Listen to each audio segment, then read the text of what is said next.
Hey guys, Big Daddy Liberty here. I'm just driving a colleague of mine, Mbali, the camera lady, to the airport. And as we do that, we're on the N2, headed towards the airport in Cape Town.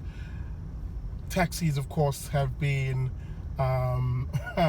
driving like taxis, cutting in and the like. So a lot of you sort of misunderstood what I was referring to in my series of tweets, talking about the fact that we're currently recording a three-part mini-series called Taxiland. I'm not condoning or even supportive of the bad behavior, the bad driving. That's not the point that I was making.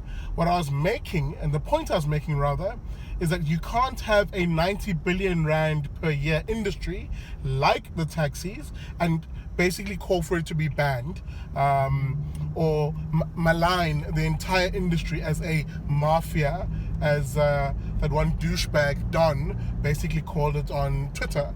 You can't do stuff like that because you're being anti-facts, and you're letting the emotions of how we perceive them on the road cloud the actual hard facts and data around the importance of these guys and the work that they do. So we've been recording and filming throughout the entire day today, part 2 of the 3-part miniseries, which basically talks to the taxi drivers, the ladies who sell food, the entrepreneurs that sell food and wares and all that in and around taxi ranks, the guys who wash taxis and blah, blah, blah.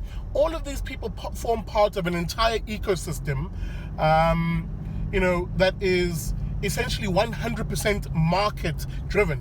No government assistance has gone into this. No government subsidies go into this. This is 100% the power of the free market, and it sustains perhaps hundreds of thousands of people by giving them a means to an income. That is the power of the taxi industry. So that the conversation in real terms should be, how do we improve the service? How do we modernize it? How do we bring these guys, and actually quite specifically, and it's something they themselves call for, how do we improve law enforcement of the sector? Because I think law enforcement and asking them to abide by the law should also come with the state getting out of their way as much as possible for them to trade freely and safely. Now, as I said that last bit, I know I've triggered a lot of you already who hold an anti-taxi bias. But let me be precise and specific, just briefly.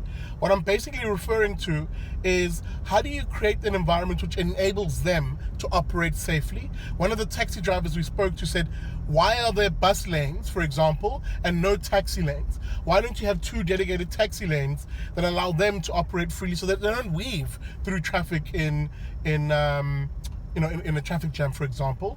It's small things like these which would go a long way to, improving the safety features and essentially the operations of taxi drivers in and around South Africa in our various cities. So look forward to that 3-part miniseries. Unfortunately, it's only going to come at you next year, 2020, probably in February, as we sort of produce it really well.